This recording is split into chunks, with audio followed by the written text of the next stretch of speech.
Man, it's been so fun to be with y'all this week. I can't believe that we're like coming to the end. It's crazy. And that there's sadness in there, there's joy in there, all the things. But I'm just glad to hang out. And we got another day to hang out.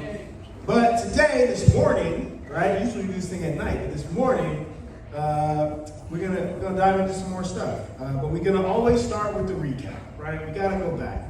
Night one. God, perfect creator, perfect father, starts creating stuff, and he says some of that stuff is good. Then he creates us, and he uses the words very good. It's true, but here's the thing. Somewhere along the way, something happens. Because we're not acting or feeling very good. And we find that when we go to learn about Jesus, because we want to learn more about God. And if we want to learn more about God, we got to look at Jesus, because when you see Jesus, you see God. It's true. So we look at the woman who was tricked and trapped, and we see God's care for humanity, particularly this woman, and what lengths he's willing to go to make sure that she's seen and her dignity is intact. And he even gives the people who are accused an opportunity to receive their dignity. And what he's doing is get back to that original story, those original words. But then we got to ask the question, right? What happened? How do we even get in situations like that? Because it's not just a woman who was tricked and trapped, who were about to have rocks thrown at her, but we've had rocks thrown at us in the form of words and different things. And if we're being honest, we knew we've thrown some too. So what happened? Then we got a chance to look at sin. This division between us and God, this infection, this filth that we're covered in, that doesn't just affect us, but everything, the whole world, does not operate how it should. Because, and we were stuck in it, and I had a leader come up and say to me that one of our friends, one of you guys was like, well, wait a minute, hold on.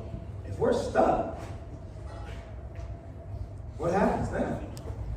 Which was the best question, because then we got to talk about the cross and how God had a plan. The moment we decided to turn our backs, snap your fingers on 3, 1, 2, 3. He said, I'm going to go get him. I'll go get him. Never mind. So we sent to Jesus. Jesus lives this perfect life. And it has to be perfect. Because if Jesus sinned even one time, when he dies, he would just be dying for his sins. So Jesus lives a perfect life and dies a horrible death. An excruciating one, actually, from which the word derived. But he didn't just die. When he went, he took death and sin with him, but on the third day he got up and left both of them in the grave. And he didn't do it just because it was cool. But it was cool.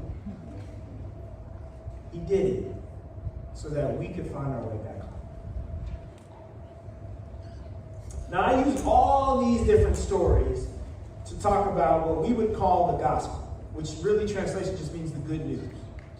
But Jesus did it in the Bible in like 2 paragraphs. So we're going to throw it up on the screen real quick. Check this out. And there's a story that Jesus tells in the Bible about these 2 sons. And one of them has this thing in his heart. We don't know exactly what it is. But basically, he says, I want to write my own story. So he goes on this journey to find his way back home. And I'm not going to leave this up here long enough for you to read all the way through it, but that's okay, because what we're going to do is you're going to get a chance to hear me talk about it. And I'm going to tell it as if I was the son who walked away. I'm going to tell the story as if I was the prodigal son. So I'm going to take the scripture away. We'll bring it back so we can finish it. But I just want you to listen.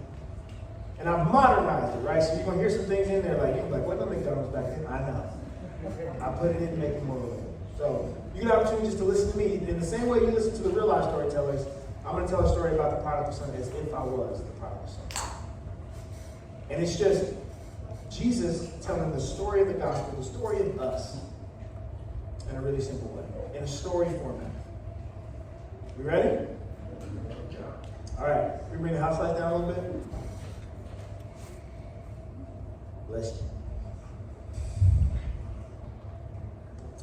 I think I hate my dad. I mean, don't get me wrong, like, I have like a good life, right? Like, he's built up this business empire. We're wealthy, he's loving, I have everything I want and need, but he just doesn't do it the way that I would do it. Like, he uses all of this power and wealth the wrong way. Like, for example, he drives the same car everywhere he goes. Everywhere. When he can afford as many as he wants. And I try to show him stuff all the time, like, Dad, check this new Lamborghini. Dad, check out this Rolls Royce. And he just ignores it. He says, I don't need that stuff. But who doesn't need that stuff? Or even the way, like, he treats, like, the hired people in our house. Like, they're hired help, but he treats them like family. Like, they get paid to be here, Dad. He's always talking about respect and kindness. But I'm like, you have power. You should use it. And even in the community, they love him. He's always giving, always taking care of people, always making sure people have what they need. But why wouldn't we just get more? Isn't that the point? Isn't the point just to get as much as you possibly can? So I've decided that I'm going to show him what to do. Like, if I had that wealth, if I had that power, I'd do it the right way. So here's what I know. I know that when he dies, he's going to give me a portion of this wealth. But I don't want to wait until the old man dies. I want it right now. So tonight at dinner, I'm going to tell him to give me what's mine. I'm going to step up to the plate. And he can't say no. I mean, it's mine, right? He's got to give it to me. So dinner comes and I can't even eat. So I just push my plate back and I just look him straight in the eye and I say, Dad, give me what's mine. I want my inheritance right now. And then I wait. I wait for him to get angry or blow up at me or yell at me or kick me out or anything. But he doesn't do any of that. He just says, okay, son. And he pulls out his checkbook and he writes the check. And before he really even gets done signing, I snatched that thing out of his hand and I went straight to my cell phone and I called up everybody. And when I say everybody, I mean everybody. And I said, meet me in Vegas right now. Matter of fact, beat me there. Don't meet me. We gonna party. And then I hit up all the biggest venues. And I'm like, listen, we throwing a party here this night. We throwing a party here the next night. And we throwing a party here the next night. And I jumped on all the social medias. I jumped on everything. I'm throwing DMs out to everybody, telling all the celebrities, you gotta come through. We gonna party hard. I fly first class. The first thing I do is I go to the mall and I buy that thing out. I'm drippy every day. And we go to that first night of the party and it's the best. I throw the biggest, best party. The next day, everybody's talking about it. And I'm like, hey, that ain't nothing. If you thought last night was real, wait till this night.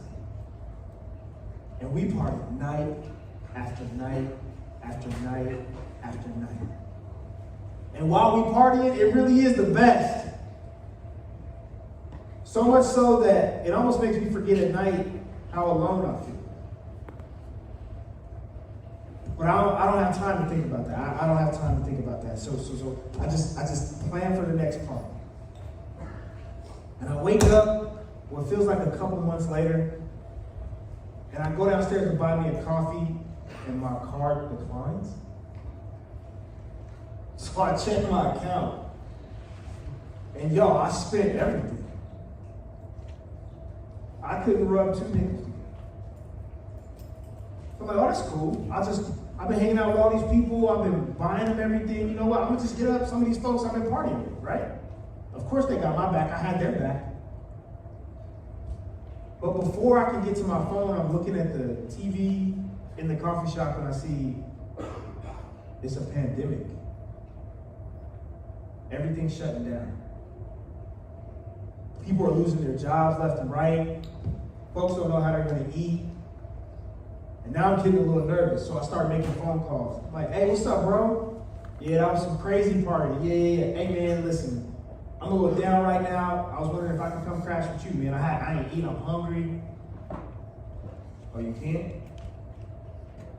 Oh, that's cool. No, that's cool. Yeah, all right, cool. And I call somebody else like, what's up? Hey, how you doing, bro? Yeah, no, it's me. Yeah, yeah, you look good too. Check this out. I'm a little down right now. Oh, you too? Oh, yeah, sorry to hear that. All right. And I probably made 50, 100 calls. And nobody had anything. One day goes by, 2 days, 3 days, a week, 2 weeks, y'all. And at this point, I really feel like I'm legitimately starving. So I'm literally begging on the corner. I keep going back to the local McDonald's and saying, hey, do you have any trash I can take out? And when they let me take it out and no one's looking, I open it. And I go through it, just hoping to find maybe some fries that they left, a half-eaten burger, anything. And I'm at my lowest moment. And I just keep thinking, what have I done? I'm an idiot. And then it hits me. Yo, even the hired help back at my dad's house has 3 meals a day. They're able to take care of their families, and they're happy and healthy. I know I've messed up being his son. There's no way he would ever take me back as a son. But what if I go back and ask to be one of his servants? I could do that. So then I planned this big speech, this grand speech about how I'm not fit to be his son anymore, and how I realized that I've disgraced him and I've disgraced our bloodline, but he could just let me serve. So now I got to find a ride. So I'm hitchhiking. I'm finding different ways. I'm walking miles, but I don't care because I'm having enough time to perfectly craft what I'll say to my dad when I see him.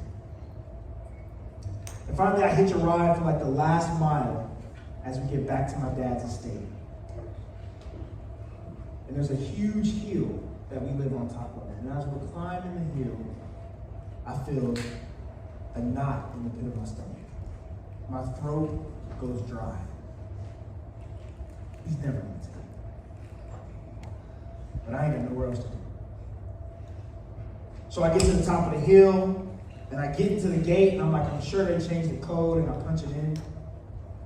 It's my birthday. It still works. So I get inside the gate, and from the gate to the house, it's a far distance. You could barely even see the house. So I start to walk, and as I walk, I see that there's like a figure, and I'm like, oh, maybe that's security, one of my dad's security. And then the figure looks up, and it sees me, and then they start running at me. And I stop, and I go, well, maybe he told them that if they saw me, they would throw me off property. So I just start to back up, and I'm wondering, should I run, but where will I go? So I just freeze. And as they get closer, I realize it's not security, it's my dad. And as soon as he gets to me, I'm trying to put my thoughts together, but before I can say anything, he just grabs me and hugs me tight. And I'm trying to get the words out, but he's got his hand on the back of my head and it's pressed to his shoulder, and I can feel warm tears. And then he lets me go, and I go to say something, and he just turns back to the house and he starts screaming, he's back! He's back! Bring the family robe! Bring the robe! Oh, yeah. Grab the ring. The family ring. Bring it back. Oh, and the family, the sandals, bring those too. He's back, y'all. He's back. And he gives me another hug. And now I'm crying. And he lets me go again. He's like, hey, call the best caterers. Call everybody. We're throwing a party. My son is home. Tonight, we celebrate. I can't believe it. I never get to give the speech. He grabs me by my hand, just like he did when I was a kid. And he walks me back home.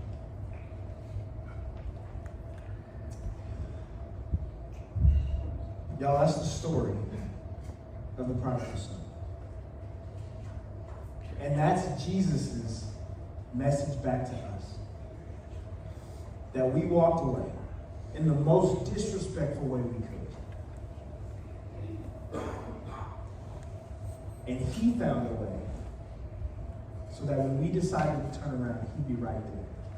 And he wouldn't even wait for us to get to him, that he would sprint to us and remind us of those very first words that we said, because they're the most true. Now, some of y'all this week have gotten a chance to think about that and think about responding to that. And I'm glad that you're pondering that and you're in the middle of that. But we have other folks who literally the same age as you who have already made a decision and now have come to serve. And that's our work crew.